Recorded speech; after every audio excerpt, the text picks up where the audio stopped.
ñu ngi leen di jaajëfal salaamaaleykum mbokk yi dellu siwaat nañu ci seen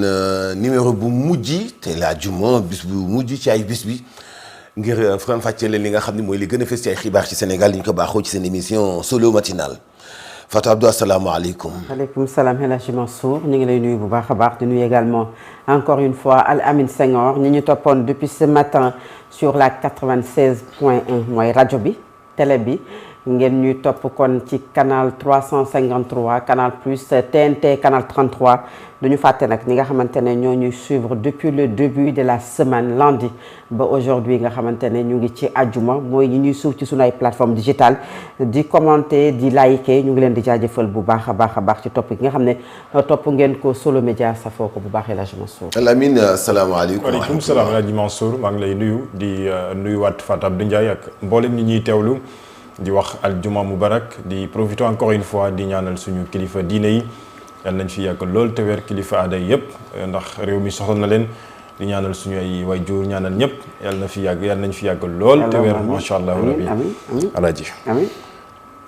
voilà balaa ñu continuer rek ci actualité yi dama xëyee benn tiis boo xam ne Idrissa Ba ñëpp xam nañu ko Dakar ndeysaan ñu bëri sax bu ñu gisee fi tam nañ koy soog a xàmmee xam nañu ko mais dañu xam kan la Idrissa Ba man sama xarit la woon sama soppe la woon waaye xaritu ñëpp soppe ñëpp nit ñu baax ñëpp ko xam Sénégal souvent le témoignage démb ci moom waaw souvent da ngay dem fenn nga ni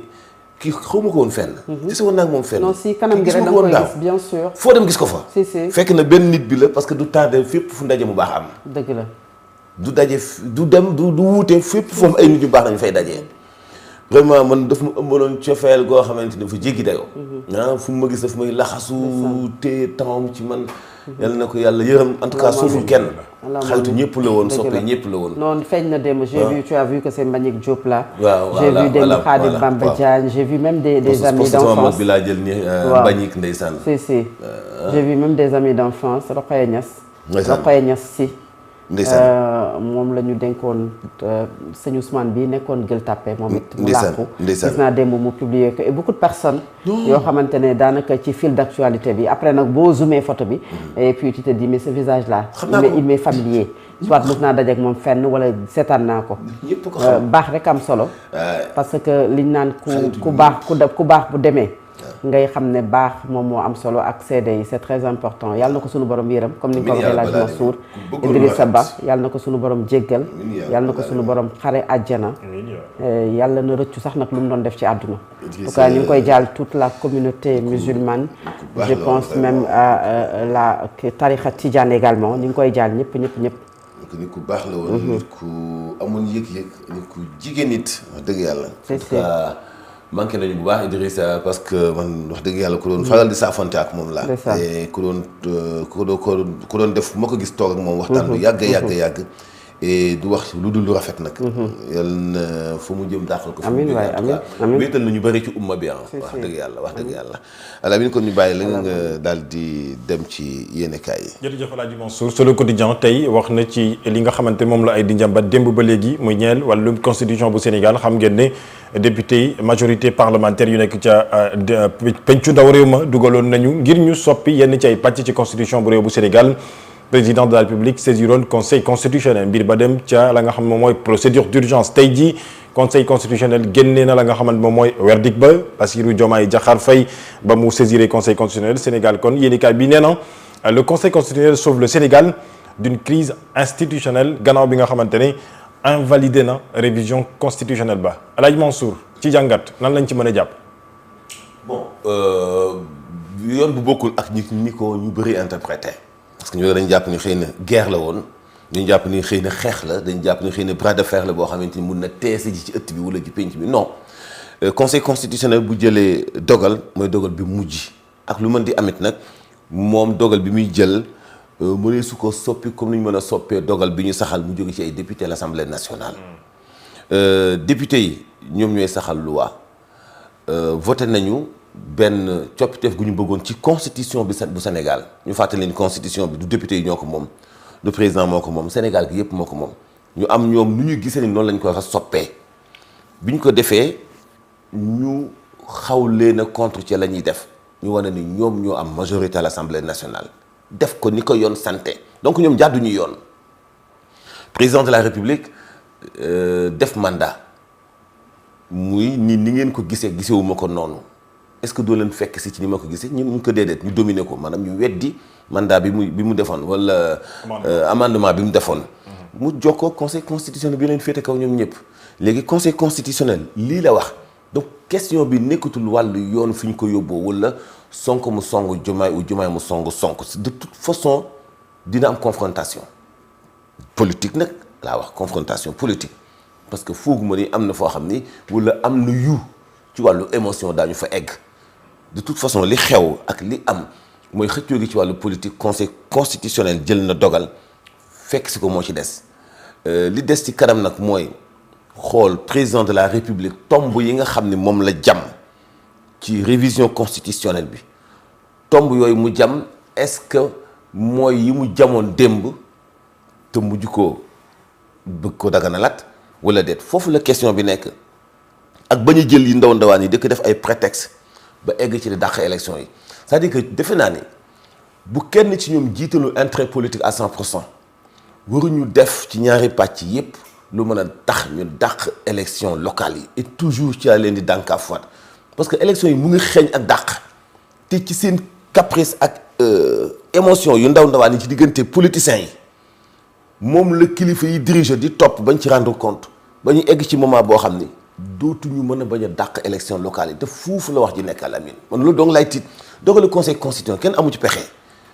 mais yàlla bu mu impacté suñu calendrier électoral. le conseil constitutionnel Fatou Abdou Ndiaye jël na ab ndogal dàq na projet de loi bi saytu yenn ci ay pàcc ci li nga xam ne moom mooy constitution bu réew bu Sénégal. waaw mu teg ko nag ci ñaar teg ko ci article 82 article 103 article 82 mooy loi boo koy voté dafay am ay incidence financière maanaam da nga koy natt xool ba xam lan lay jural budget bi nga xamante ne moom la ñu teg moom jàpp na ne loolu bokkul ci li nga xamante ne moom la ñuy voté bokk na ci seeni et boo ko waxee dafa lëmb lu ba ci sax la cour constitutionnelle beneen bi ñëw na ci le vote bloqué bi nga xamante ne gis nañu maître Moussa Sarr wax Ousmane Sonko également ñëwaat ci loolu pour donner aujourd'hui wax ne ñaari article yooyu ci la tënk boo seetloo le président de la République bi muy joxee argument am il avait mis beaucoup de documents après beaucoup de pièces justificatives la réponse même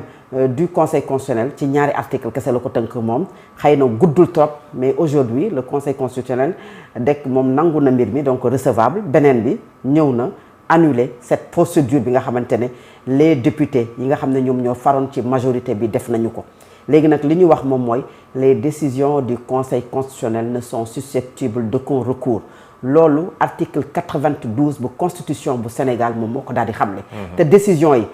parlement bi da koy appliquer président de la république da koy appliquer peuple bi da koy appliquer loolu mooy décision bu conseil constitutionnel juste après la décision du conseil constitutionnel li ñu jàngat moom mooy une réponse boo xamante ne certes boo xamante ne def na ko moom le président de l'Assemblée nationale muy nangu ne la décision s'impose à tout le monde xam nga dañuy wax sax appliquer ñu ne nii mais elle s'impose à tout le monde et gis nañu que le président de l'Assemblée nationale loolu la def ci postam et loolu dafay wane ne li ñuy wax naan certes le conseil constitutionnel sauve le Sénégal d'une crise il n'y a pas de crise institutionnelle et jusqu'à présent nekk guñu ci crise institutionnelle lii li muy wane leen képp la et jàngat bi ñu ki war a def mu positif mooy dans ce pays là les institutions marchent léegi nag débat général bi moom mooy institution yi mi ngi marché kenn ku ci nekk yaa ngi doxal muy le parlement parce que aujourd'hui il appartient concouramment loolu la ñu wax aux députés ak au président de la République pour que ñoom ñu def li nga xam ne mooy une révision constitutionnelle kon député yi defuñu benn yoon lu ñu war ta def parce que kenn du leen ne bu doon dañuy def li ñu war ta def conséquence daan li ñu war def mais li ñu def war def moom la ñu def léegi nag ñoom jàpp nañu ne le conseil constitutionnel que ne y a pas assez d'arguments étayé wuñ ko y a des insuffisances ciblé na ci 2 articles pour annuler ça beneen bi pour wane ne les institutions de ce pays marchent moom mooy article 103 bu constitution ni mu ko joxee député yi noonu la waxee ne l'initiative d'une révision constitutionnelle appartient également au président de la République gis nga la constitution d'un pays li tax ñuy wax député parce que le député moo dem élection moom moo dem laaj baatu askan wi jox ko quitus ne ko waxal ñu la constitution c'est l'affaire d'un peuple aux États-Unis le président Donald Trump ba mu demee yàggul Cour suprême dafa neenal le droit de sol parce que loolu dafa bokk ci bànqaas yi partout donc du mbirum chef d'État du mbirum que ça soit aujourd'hui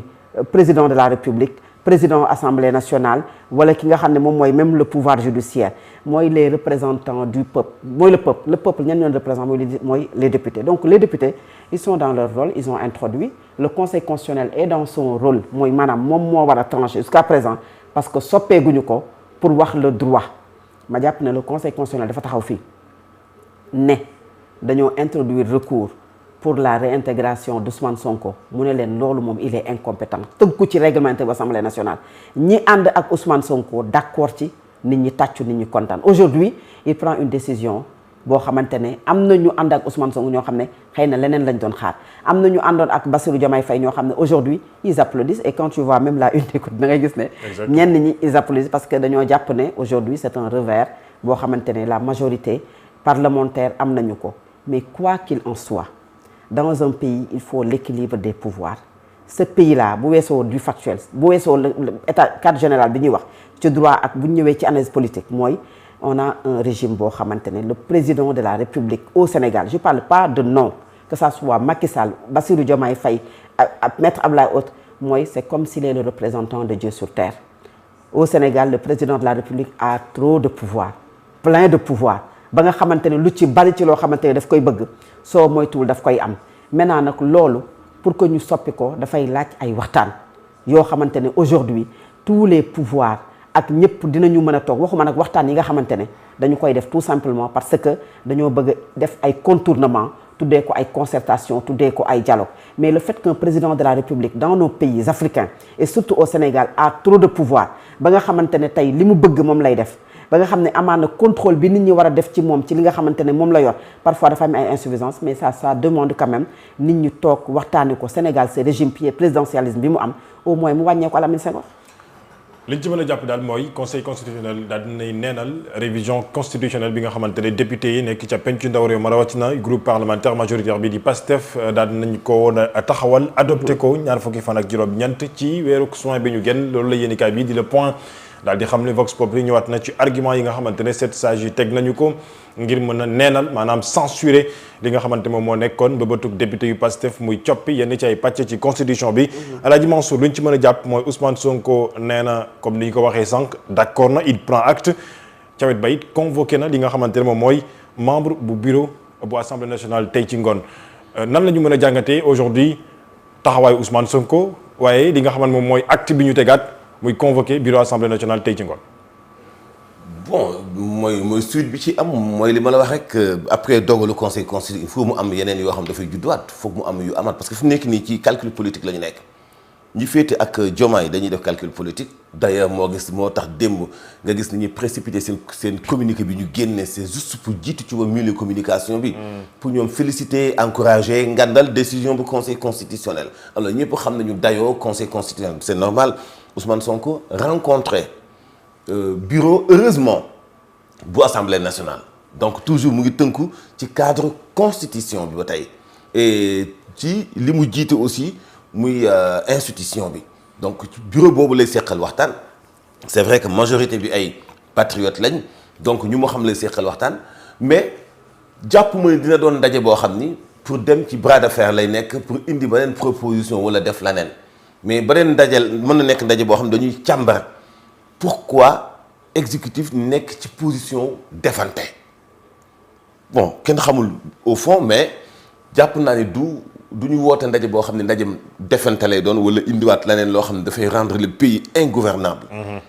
Et émotion yi mu ngi commencer ñi ëf taal bi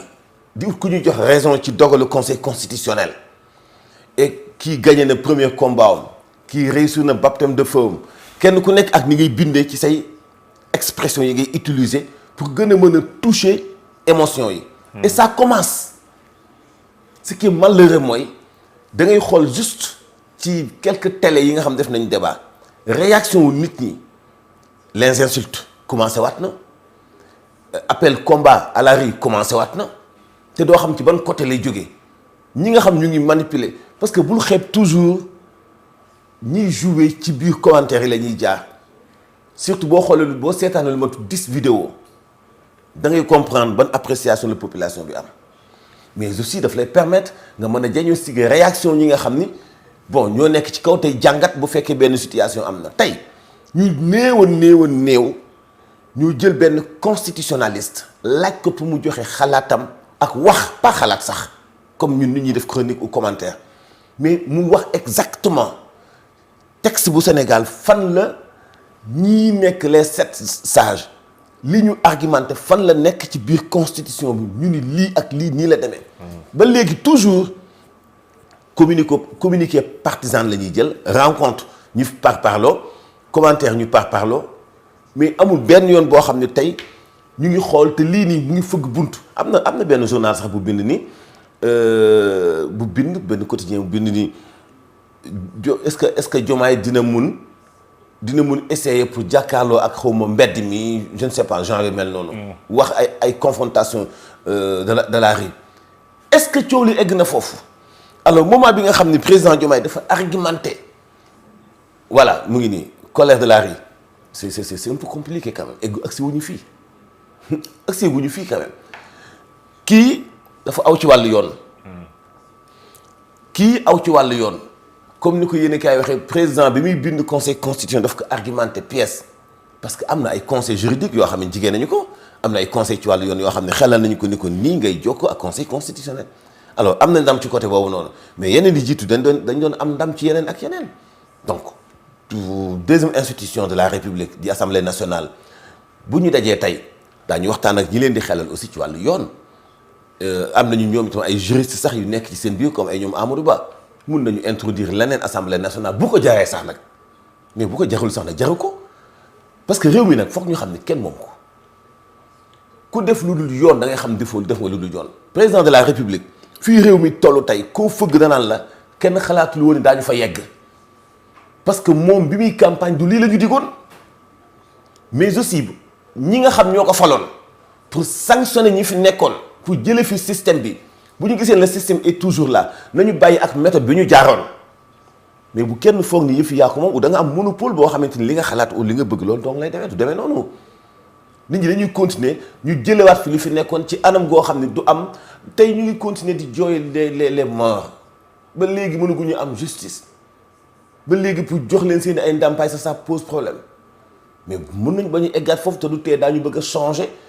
ay bakkan rot nañu mais ci pandaw ji la moo xew ay carte la ñu follee Macky Sall fal Diomaye et ay carte la ñuy follee waat Diomaye loolu mooy dëgg mais kenn amul monopole boo xam ne li nga bëgg loolu mooy li am ñu ngi dem nekk ci wàllu yoon ñi jël nañu dogal conseil constitutionnel weddiwaat na ko nañu waajal élection yi te bañ a dem ci benn bras de fer boo xam ne mun na yee fitna ju day tax ñu dàq élection yi encore une fois bàyyi leen xel ci élection locale yi. en tout cas li ñu ci mën a jàpp daal mooy fi mu ne nii moom Aminata Touré waa bi coalition Diomaye président Aldiouma Sow ca wet ba ñoom ñëpp ñu ngay tàccu li nga xamante moom mooy dogal bi jóge ci constitution ni ki démb wax naa ko léegi Fatou Abdou Ndiaye dinañ ci ñëwaat ndax juróom-ñetti waxtu jot na yaakaar naa ko wala sama montre bi avancé. def na 4 minutes. ah kon Alaaji boo paree nga réglé ma sama montre bi Mimi Touré ak coalition Diomaye APR ñëpp daanaka tàccu nañu li nga xamante moom mooy. dogal bi génne ci constitution. démb ci conseil constitutionnel démb la décision du conseil constitutionnel pour la première fois c'est la coalition Diomaye qui informe l'opinion parce que avant que décision bi di génn nit ñi dañ doon wax naan ani décision bi en tant que telle. Exactement. parce que le président de la République day am la décision soo moytul même quelques heures bien avant parce que c'est le président de la République su ko amee moom ci boppam est-ce que le président de la République bu mu amee décision bi moom xëy na ñi nga xam ne ñoom ñoo bokk ci coalition bi ñoom dañ cee njëkk a jot ba mën a faire fuiter l'information avant même nit ñi di am les motivations ak li nga xam ne moom moo tënku ci biir parce que il a fallu quelques minutes après pour que li nga xamante ne moom mooy la décision en tant que telle génn ci presse bi ñenn ñi commencé ko am ba commencé ko partager loolu mooy une bataille politique boo xamante ne aujourd'hui quand bi nga xam ne mooy la coalition Diomaye président engagé wu na ci parce que jàpp na ne aujourd'hui lii victoire am la te lii jàpp na ne du ndam pour ki nga xamante ne moom mooy mais su fekkee ne amul benn motivation politique il y a pas de victoire il y a pas de défaite xam nga lan moo am mooy dañoo am ay bànqaas ci réew yoo xamante ne dañ leen a jox li nga xamante ne jàpp nañu ne li Barack Obama waxoon en Afrique nous n'avons pas besoin d'hommes forts mais d'institutions fortes même si ce conseil constitutionnel am na lu ñu ci war a wax ba tax na ñu ne dañu koy changer mu bokk sax ci bëgg-bëgg moom président de la République li mu jàpp ne xëy na des na mais lu mu ci mënti doon institution la boo xam te ne xëy na mi ngi doxal et doxal boobu mu doxal moo tax muy jël yenn décision ñii d'accord ci tey bu subaa ñii du d'accord donc y a pas de victoire y a pas à jubiler y a pas à dire que ne non non ñii tey am nañu gàcce li am moom mooy bataille politique bi nag mënul ñàkk et da ngay seetlu ne même le poste d'Ousmane Sonko c'est comme pour répondre à ceux qui jubilaient wala ñi nga xamante ne jàpp nañu ne am nañu mbégte ci cette décision que ne ça ce n'est absolument pas grand chose boo xamante ne jar na di wax parce que ce sont des décisions parce que c'est une réponse boo xam ne Alamine Senghor nit ñi xëy na xaaruñu ko woon d'habitude Ousmane Sonko décision boo xamante ne génn na muy la génnee Cour suprême gis nañu juste après il a fait un point de presse ou une déclaration pour wane ne moom d'accordul ci cette décision boo xam ne tukkee woon na ay jamono ci Cour suprême les décisions de justice yu bari yoo xamante ne génn na Ousmane Sonko dafay def sortie bii bokk na ci rare décision yoo xamante ne génn na concerne peut-être le conseil constitutionnel Ousmane Sonko ñëw ne cette décision s'impose à tous donc c'est comme si déjà son discours à Lamine a changé a évolué et loolu la remarque mooy depuis bi ñu paree ci le 8 novembre bi Ousmane Sonko ne il y a un avant 8 novembre un 8 novembre et un après 8 novembre ñu dem ay questions d'actualité il y a une évolution dans son discours et récemment boo seetloo de plus en plus dans son discours même à l'Assemblée nationale il semble épargner le président de la République c'est-à-dire certes dina wax ak moom il prononce le nom président de la République et il n'utilise pas des mots yoo xam ne da ngay jàpp ne sax ce sont des mots yoo xamante ne tey ci confrontation bi fi ko nit ñi teg ak ni ko nit ñi yaakaaree moom ci li muy génnee bokkul mais par rapport ak li nga xam ne moom la jiite muy Assemblée nationale on semble assister aujourd'hui à Lamine à peut-être une guerre froide et non une crise institutionnelle parce que mu ne guerre froide mooy kenn ku ci ne li nga xamante ne moom la sa yoon jox moom la sa ay prérogatives def comme pencum ndaw réew bu Sénégal yaa ngi koy doxal muy Assemblée nationale le président de la République également mi ngi doxal ay mbiram introduire recours ci li mu jàpp ne moom la war a def mais le poste d'Ousmane Sonko d'hier li nga ciy jàpp moom mooy y a une évolution déjà dans son discours il s'incline aujourd'hui à cette décision du Conseil constitutionnel il rappelle que la décision du Conseil constitutionnel s'impose à tout le monde et juste après qu'est-ce qui s'est passé on convoque le bureau de l'Assemblée nationale Assemblée nationale xam nga tëj na on convoque le bureau pour certainement ci li ma jàpp pour li ma jàpp mooy amal ay sessions extraordinaires parce que Assemblée nationale am na sañ-sañu am ay sessions extraordinaires chaque 15 jours et ci chaque 15 jours yooyu mu amal ay sessions extraordinaires Assemblée nationale mën na votelu li nga xamante ne moom mooy ay loi et ci votelu loi boobu parce que le président de la République gàllankoor bi mu am aujourd'hui mooy il ne peut pas s'appuyer sur la majorité un président qui gouverne sans une majorité loolu yow boo moytuwul sax fii ba presque ñuy dem ca encore session stade di jeex la nga fay jàllale mën na doon loo xamante ne xëy na pour mu jàll c'est un problème parce que député bi ñeent moo ko mën a échapper muy la durée du mandat muy le mode d'élection le mode de renouvellement wala la forme de la République muy ndax Sénégal du royaume à part loolu le député am na prérogative pour faire voter aujourd'hui loi yi nga xamante ne moom la bëgg yëpp ba pare mën a introduire en même temps une motion de censure depuis 1962 avec Mamadou Dia moom lañ ko defoon naam mosuñu cee am ndam parce que l'opposition n'a jamais eu de majorité dans ce pays ce qui n'est pas le cas aujourd'hui donc da ngay am ay institutions kese yuy dox donc il y a pas de crise institutionnelle il y a pas de blocage pour ñi nga xamante ne xëy na ñoom blocage boobu la ñuy bëgg mooy réewu Sénégal Alamine jusqu'à présent mbir yi mi ngi dal mbir yi mi ngi dox et il faut l'équilibre des pouvoirs pour l'intérêt du Sénégal te ñu sëgg ci li nga xam ne mooy priorité Sénégal yi et ça c'est le président de la République la ñu ko war a wax le front social est en ébullition grève des médecins chirurgiens dentistes grève du front syndical grève des services maanaam syndicat du nettoiement Sénélec a ngi fële di wax Sonaged mais daanaka fépp a ngi yëngu les agriculteurs bërki dem moo njaay je pense que ce sont là les priorités yi nga xamante ne surtout ñu ngi ciy xaar le président de la République pour que mu yey ci yàbbi ci mais aussi mu wut ci ay pexe. d'accord juróom-ñetti waxtu jot na dinañ ñëwaat ci yeneen yi nga xamante ne ay xibaar la yéen i kay ñëw ci ni gi tey Alaaji Mansour kon ñu bàyyi la nga yëkkati xibaar yi. Niskis incha allah.